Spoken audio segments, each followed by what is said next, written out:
Hello students, in previous video we have completed the function of ribosomes. तो हमने इस chapter का यहाँ तक पॉइंट्स कंप्लीट कर लिए थे. Today we will discuss about the centrosome and centrioles. Centrosome and centrioles के बारे में आज हम डिस्कस करेंगे. तो what is the centrosome? Centrosome is also not bounded by membrane.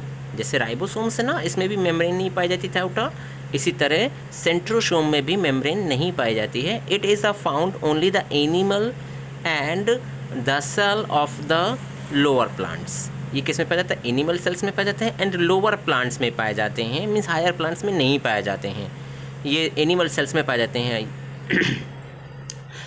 It's lies near the nucleus. It appear as a rounded mass containing two small microcylindrical bodies is called the centrioles. देखिए, जो centrosomes हैं ये एक filamentous structure है और इसी filamentous structures में क्या होते हैं? Containing two small microcylindrical. देखिए यहाँ पर आप थोड़ा सा अगर स्ट्रक्चर में देखें तो ये देखिए छोटे छोटे पाइप लाइक स्ट्रक्चर दिख रहे हैं, सिलेंड्रिकल स्ट्रक्चर दिख रहे हैं. और इन्हीं सिलेंड्रिकल स्ट्रक्चर्स को हम क्या बोलते हैं? इन्हीं small micro cylindrical bodies called the centrioles. और इन्हीं को क्या बोलते हैं? Centrioles. They lie at right angle to each other. ये एक दूसरे से कैसे होते हैं? राइट एंगल्स पे होते हैं. राइट एंगल्स का मीन्स 90 डिग्री का एंगल्स बनाते हैं. दो सेंट्रियोल्स के बीच में कितने डिग्री का एंगल होता है? 90 डिग्री का एंगल होते हैं. They migrate the opposite pole of the cell. और सेल डिवीज़न में जब सेल डिवीज़न होता है तो देखिए सेल डिवीज़न में क्या होता है? एक सेल दो सेल में डिवाइड हो जाती है.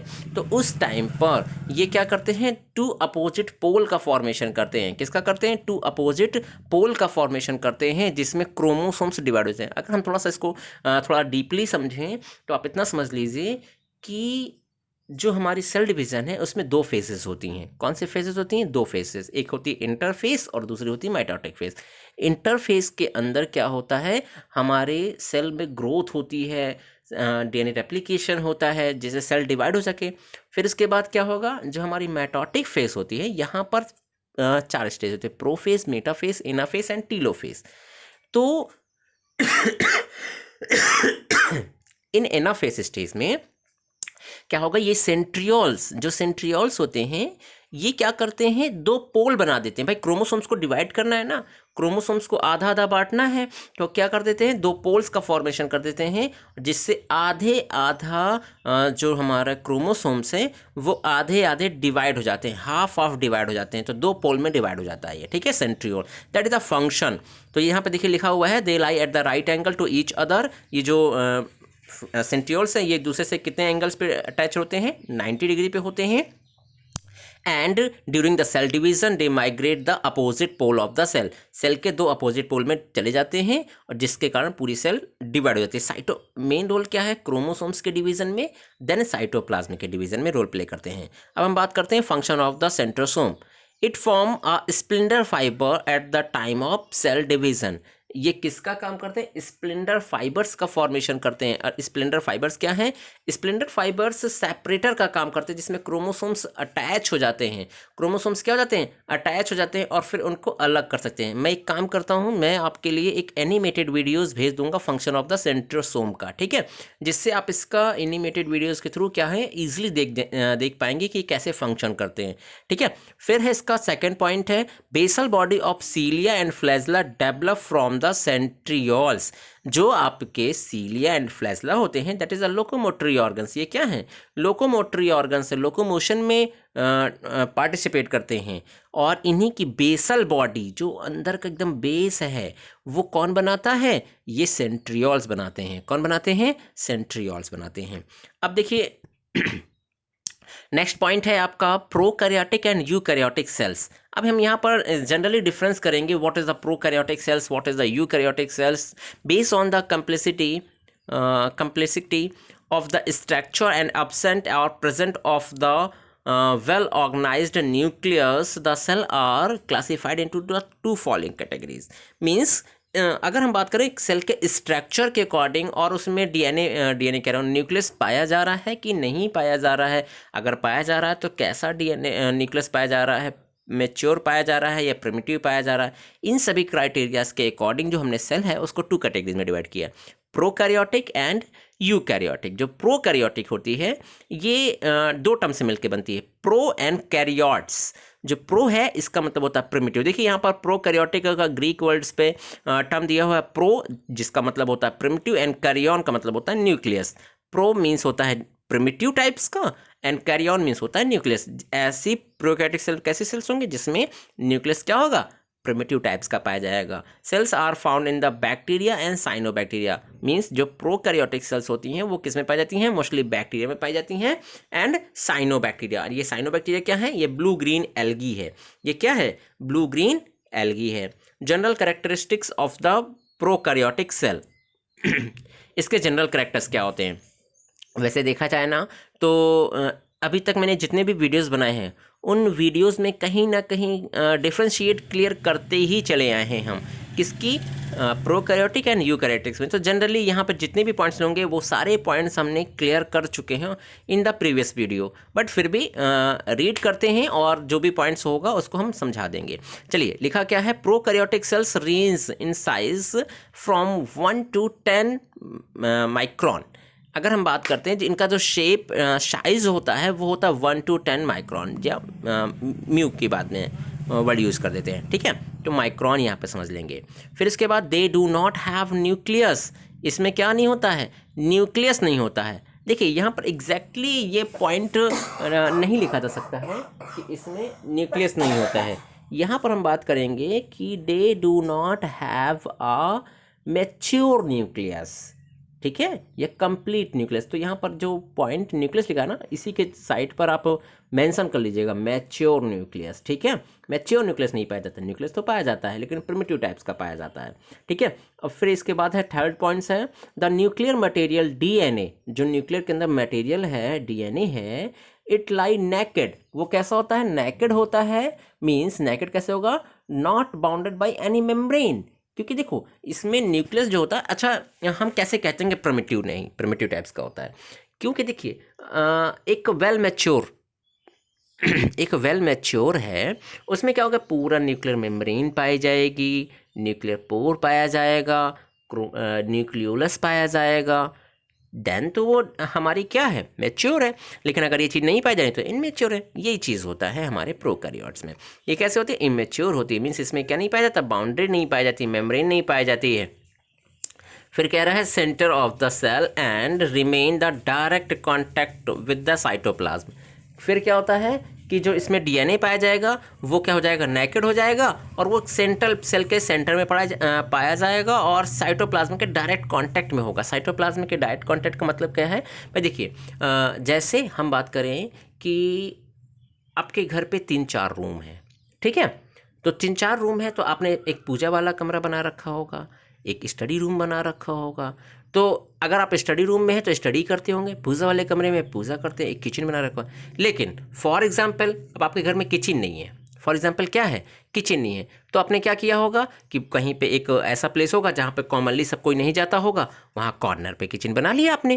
क्या किया, कॉर्नर पर किचन बना लिया। लेकिन इसका मतलब ये थोड़ा कि सेपरेट हो गया, वो सेपरेट नहीं है, वो तो डायरेक्ट आपके घर के कांटेक्ट में है ना, वहाँ पर कोई भी जा सकता है। बट किचन पे थोड़ा कोई बैठ करके बातें करेगा, किचन पे बात के नहीं कर सकते। लेकिन अगर हॉल में आपने किचन बना रखा है तो मतलब समझ लीजिए कि आपको वहाँ पर भी बातें कर सकते हैं लोग। यही चीज़ होता है।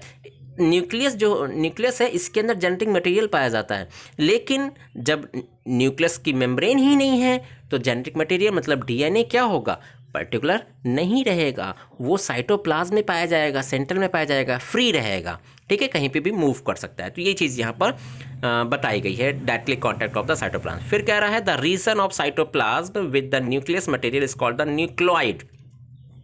कह रहा है कि रीजन ऑफ साइटोप्लाज्म, ऐसा जगह साइटोप्लाज्म का वो प्लेस जहाँ पर न्यूक्लियर मटेरियल पाया जा रहा है वो न्यूक्लियोइड कहलाता है। मैं देखिए सपोज दैट सेल के कहीं कॉर्नर पे पड़ा है या सेंटर में पड़ा है न्यूक्लियस, तो वो जिस जगह पर है उसको हम बोल देंगे न्यूक्लियोइड बोल देंगे। फिर कह रहा है prokaryotic chromosomes are found in the single circular DNA chromosomes. मैंने आपको बताया था डीएनए पे कि जो हमारे, जैसे कि मैंने जब आपको प्रोकैरियोट में पढ़ाया हुआ था माइटोकॉन्ड्रिया, क्लोरोप्लास्ट, देन मैंने आपको डिस्कस किया था कि ये प्रोकैरियोटिक टाइप्स के होते हैं बिकॉज इसमें किस तरह का डीएनए पाया जाता है, सर्कुलर डीएनए पाया जाता है। जो यूकैरियोट्स होते हैं उनमें हेलिकल पाया जाता है, ठीक है। तो इसमें सर्कुलर डीएनए पाया जाएगा। फिर additional small circular DNA molecule, देखिए एक तो मेन हो गया, एक क्या हो गया, मेन सिंगल सर्कुलर डीएनए हो गया। लेकिन इसके साथ साथ जो बैक्टीरिया होते हैं उसमें इसके साथ साथ एक एक्स्ट्रा डीएनए सेगमेंट पाया जाता है, कुछ थोड़ा और भी डीएनए के छोटे छोटे टुकड़े पाए जाते हैं जिसको हम प्लाज्मिड्स बोलते हैं। क्या बोलते हैं, प्लाज्मिड बोलते हैं। तो प्लाज्मिड के लिए चाहें तो आप एक वर्ड और यूज कर सकते हैं, plasmid is a extra DNA molecule present in the bacterial cell या प्रोकैरियोटिक सेल। तो ये भी हम यहाँ पर राइट डाउन कर सकते हैं। Now next is a in prokaryotes DNA is not associated with the basic protein, means in prokaryotes में जो डीएनए होता है वो बेसिक प्रोटीन हिस्टोन से कवर्ड नहीं होता। देखिए जो हमारा डीएनए है ना, देखिए आप क्या सेल देख सकते हैं, नहीं देख सकते ना सेल, लेकिन आपको एक बहुत इंपॉर्टेंट इमेजिनरी पॉइंट बताते हैं। जो डीएनए होता है ह्यूमन बींग्स का, जो डीएनए होता है वो अप्रॉक्सीमेटली 2.2 मीटर का होता है। कितने का होता है, सरप्राइज रहेगा ना, 2.2 मीटर का होता है। अब देखिए जो सेल हमको सेपरेटली दिख नहीं रही है उस सेल के अंदर 2.2 मीटर लंबा एक थ्रेड लाइक स्ट्रक्चर पाया जाता है। तो ये कैसे पाया गया, तो ये क्या है, हिस्टोन प्रोटीन के हेल्प से यह क्या करता है, न्यूक्लियस के हिस्टोन प्रोटीन के चारों तरफ ये ऐड होता है जिसको हम बोलते हैं nucleotide, not a nucleotide, nucleosome बोलते हैं, सॉरी क्या बोलते हैं, न्यूक्लियोसोम बोलते हैं। तो वो एक स्ट्रक्चर को ऑर्गेनाइज, इसको डीएनए पैकेजिंग बोलते हैं। क्या बोलते हैं, डीएनए पैकेजिंग बोलते हैं। तो देखिए प्रोकैरियोट्स में ऐसा कुछ नहीं होता है, प्रोकैरियोट्स में डीएनए पैकेजिंग नहीं पाई जाती। क्यों नहीं पाई जाती, क्योंकि इसमें स्टोन नहीं पाई जाती। क्या नहीं पाई जाती, हिस्टोन नहीं पाई जाती। That's a very important points, और बहुत ही सिंपल लैंग्वेज में आपको समझा रहे हैं, ठीक है। फिर है इंट्रासेलुलर मेम्ब्रेन बाउंड ऑर्गेनेल्स। देखिए जो इंट्रासेलुलर मेम्ब्रेन बाउंडेड ऑर्गेनेल्स हैं, मैंने बताया था ऐसे ऑर्गेनेल जिसके चारों तरफ मेम्ब्रेन पाई जाती है वो भी नहीं पाए जाते किसमें, प्रोकैरियोट्स में, जैसे कि mitochondria, Golgi complex, plastids, endoplasmic reticulum and lysosome. और क्या नहीं पाए जाते हैं, लाइसोसोम्स आर अब्सेंट। लाइसोसोम्स क्या है, अब्सेंट होते हैं, ठीक है। फिर लास्ट में पॉइंट आता है 9, ribosome are smaller than eukaryotic ribosomes. Ribosomes पाए जाते हैं, मैंने राइबोसोम्स के लिए बताया था। राइबोसोम्स क्या है कि यूनिवर्सल ऑर्गेनेल्स है जो मोस्टली टाइप्स के ऑर्गेनेल्स में सेल्स में पाया जाता है, सभी मोस्टली सेल्स में पाया जाता है राइबोसोम्स। तो देखिए जो हमारा यूकैरियोट्स में राइबोसोम्स है वो 80S टाइप का पाया जाएगा। कितने एस का पाया जाएगा, 80S। लेकिन जब प्रोकैरियोट सेल की बात करेंगे इसमें पाया जाएगा 70S टाइप का। कितने टाइप का, 70S टाइप का पाया जाएगा। They are scattered randomly in the cytoplasm, जो साइटोप्लाज्म में छितरे हुए पाए जाते हैं, कहीं पे भी पाए जाते हैं। बिकॉज राइबोसोम्स कहाँ पाए जाते हैं, मोस्टली एंडोप्लाज्मिक रेटिकुलम में बताया था ना, रफ एंडोप्लाज्मिक रेटिकुलम। तो रफ एंडोप्लाज्मिक रेटिकुलम में साइटोप्लाज्म में चिपके राइबोसोम्स चिपके रहते हैं, बट इस प्रोकैरियोट में एंडोप्लाज्मिक रेटिकुलम नहीं पाया जाता है। जब एंडोप्लाज्मिक रेटिकुलम नहीं पाया जाएगा तो साइटोप्लाज्म में बिखरे हुए पड़े रहेंगे यहाँ वहाँ, ठीक है। तो this is the general characters of the prokaryotes and prokaryotic cell. This is the structure. ये क्या है, हमारे प्रोकैरियोटिक सेल्स के स्ट्रक्चर है। ये क्या है, एक बैक्टीरियल सेल है। ये क्या है, एक बैक्टीरियल सेल। देखिए क्रोमोसोम्स कैसे पड़ा हुआ है, कोई न्यूक्लियस नहीं ना, क्रोमोसोम्स पर नेकेड न्यूक्लियोइड रीजन है। Nucleoid region means naked DNA, circular है ना, गोल गोल घुमा। अच्छा हाँ, एक चीज़ और, आप सर्कुलर का मतलब गोल मत समझ लीजिएगा, चूड़ी जैसा मत समझ लीजिएगा, ठीक है। सर्कुलर का मतलब सर्किल से है, सर्कुलर का मतलब किससे है, सर्किल से है। आप यहाँ पर देखो ये तो डीएनए सर्कुलर हमें दिख ही नहीं रहा है, ये तो तिरछा मिर्चा पड़ा है। नहीं, सर्कुलर का मतलब है कि दोनों एंड एक दूसरे से जुड़े हुए होंगे।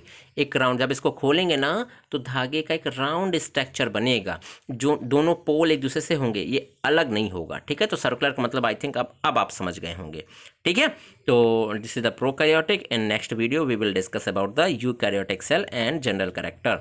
फिर इसके बाद हम यहाँ पर कुछ और भी डिफ्रेंशिएट करेंगे।